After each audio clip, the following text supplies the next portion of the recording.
Hi everyone, my name is Muhammad Atiqur Rahman.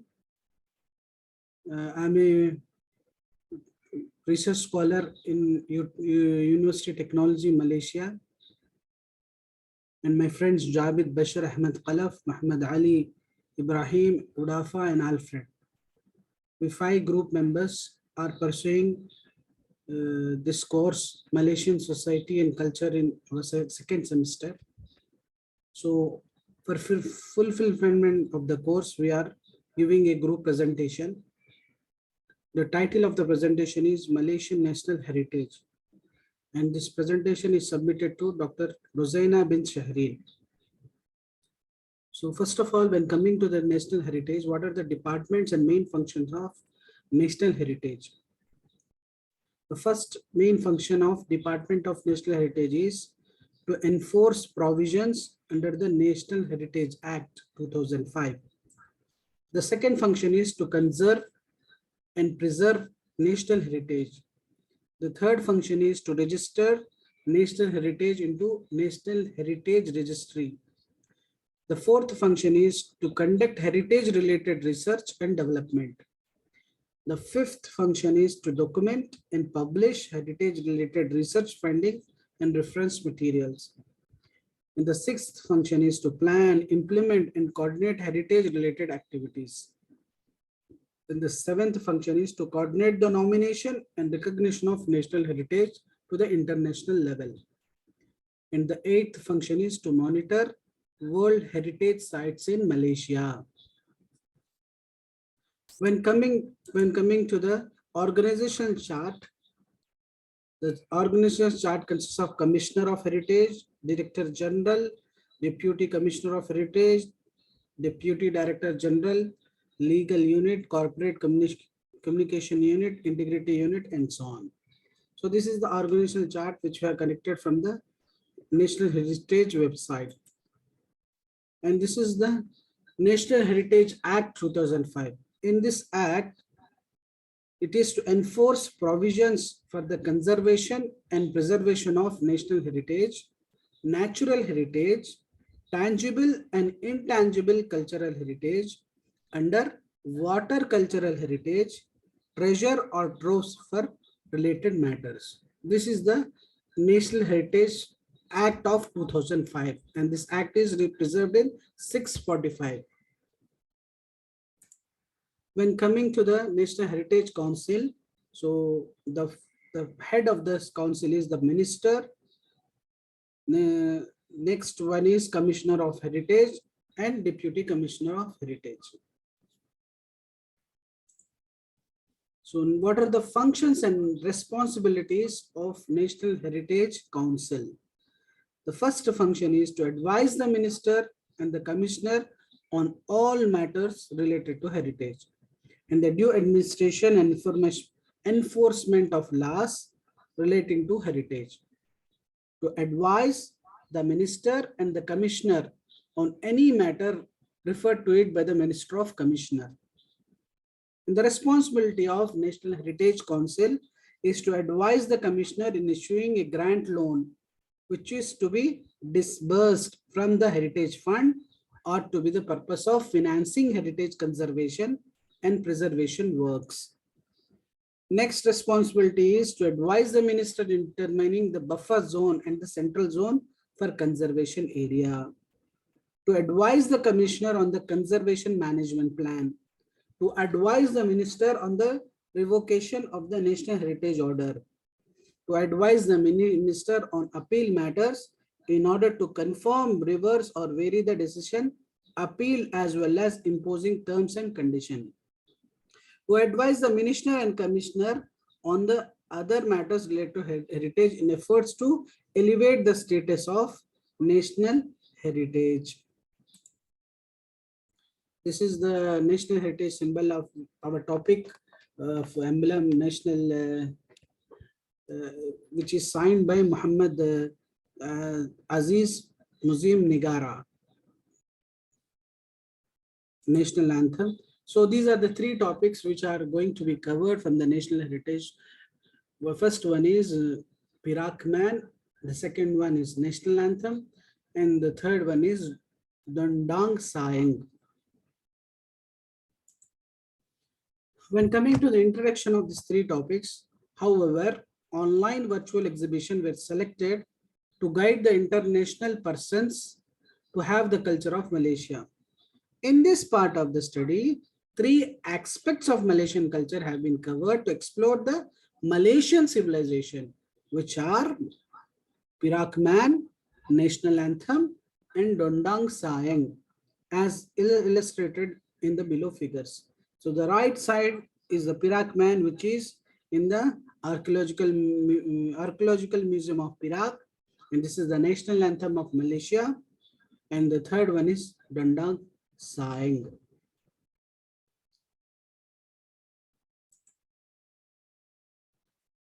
So when going to the introduction of Perak Man is the name given to the skeleton.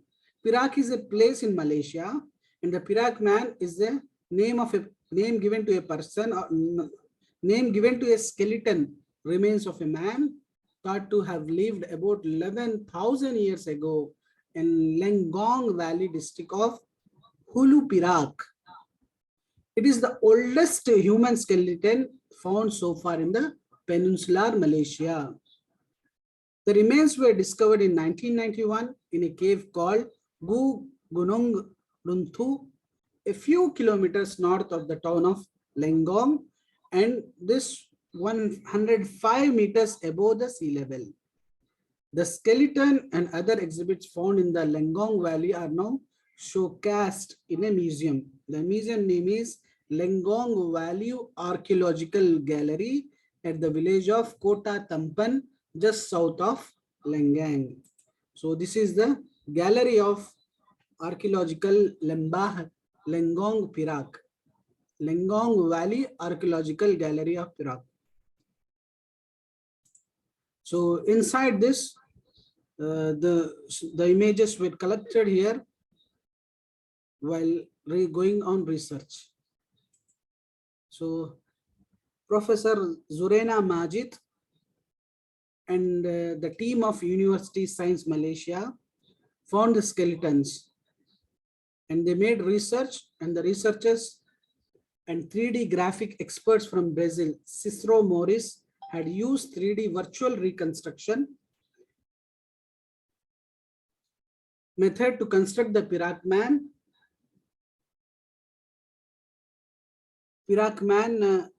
facial features. So this is Professor data collected from Professor Zuraina Majid.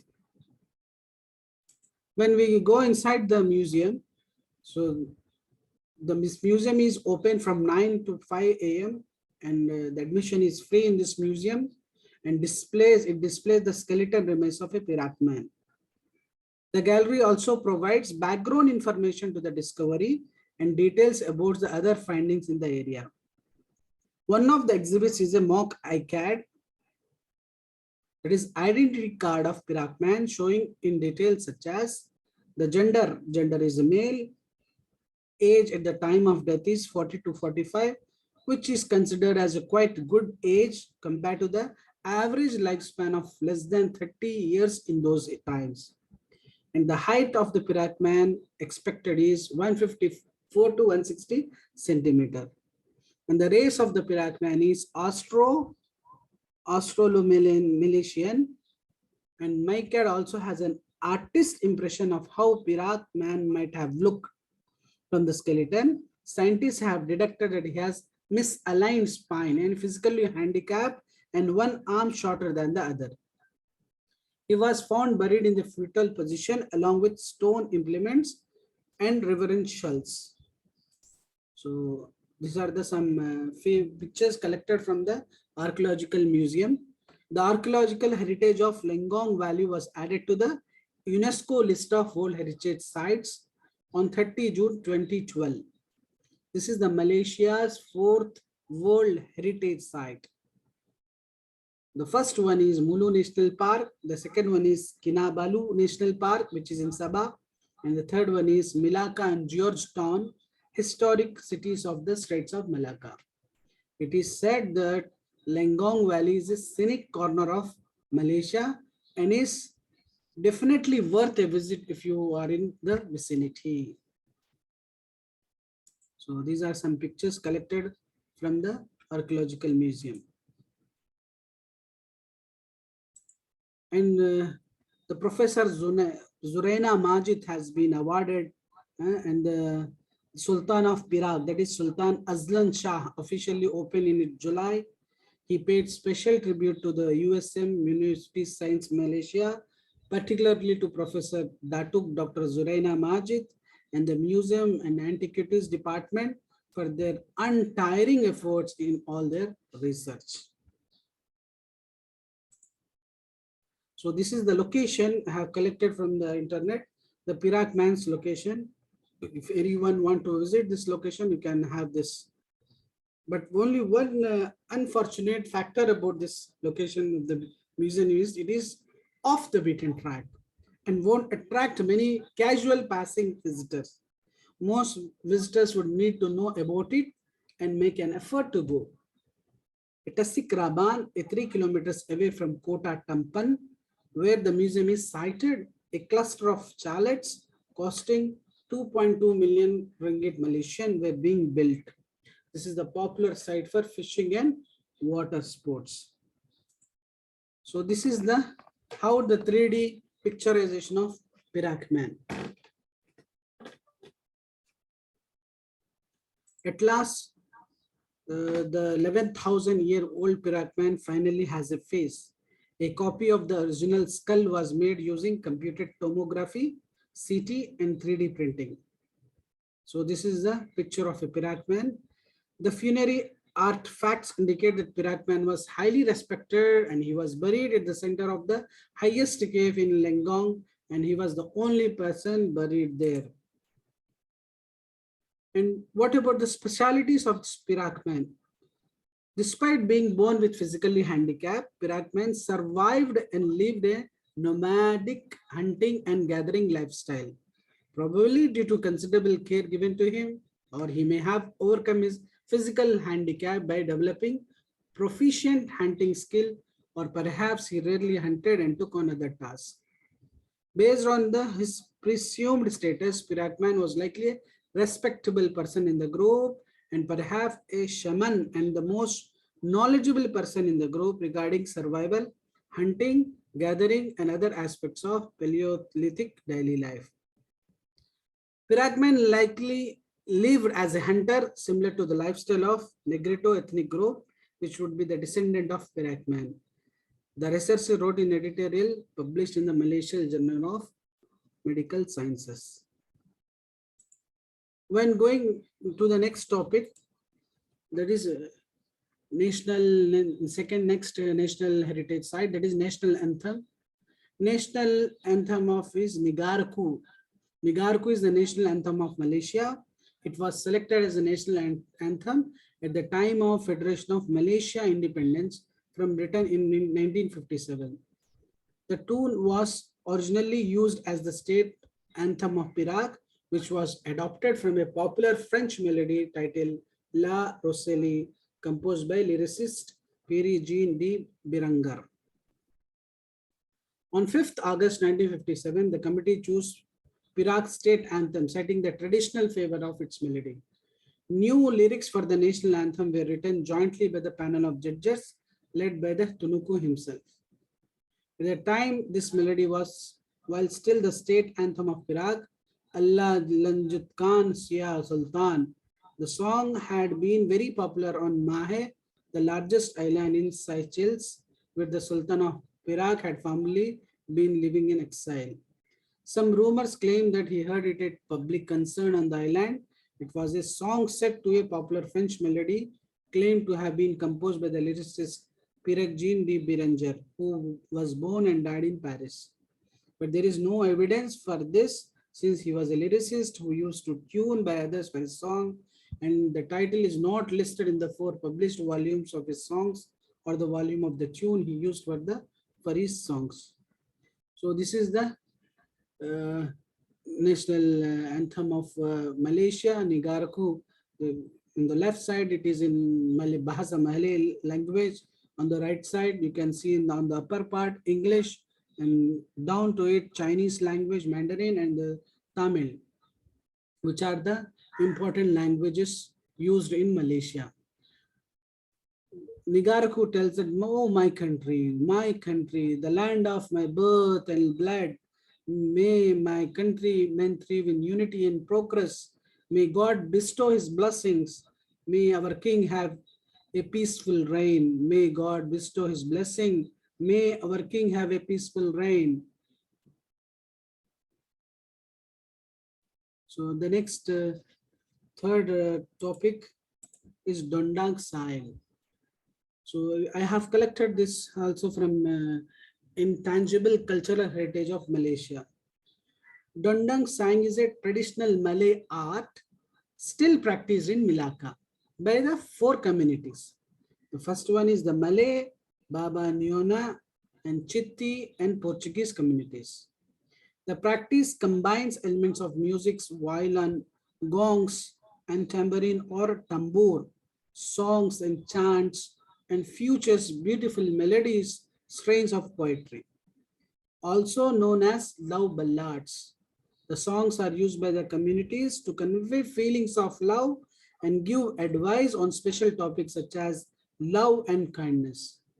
During the Malacca Sultanate era in the 15th century, Dondang Saing was performed at royal palace ceremonies and events. Subsequently, the performance became widespread among the communities concerned. Based on tradition, Dondang Saing performance was accompanied by music and sung by two singers of opposite sex who sang in quatrains. Typically, Dondang Saing singers are individually who are highly competent and skilled in poetry recitation.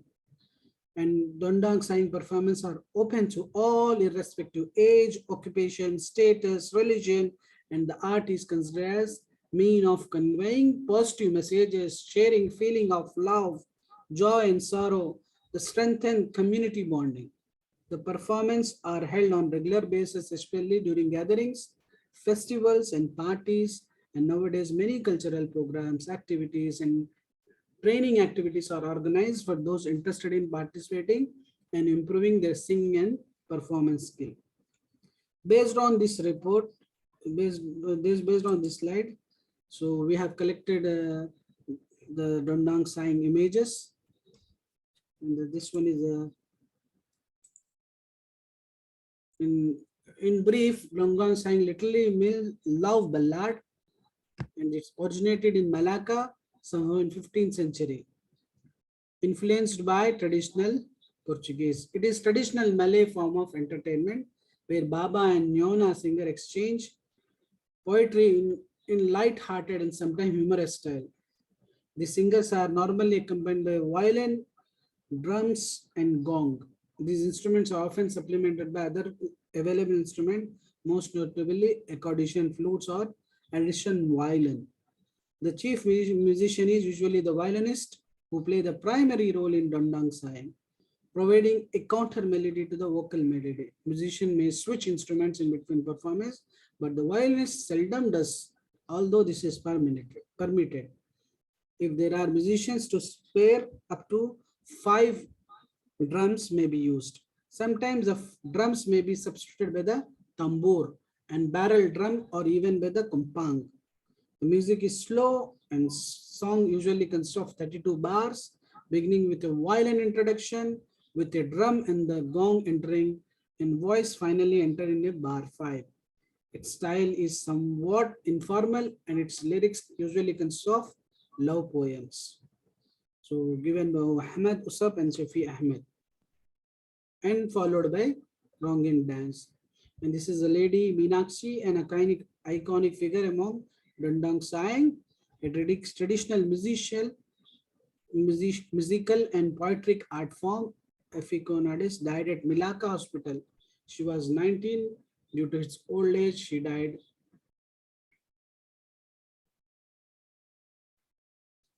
So these are the references where we have collected our resources. And thank you for listening. Thank you very much.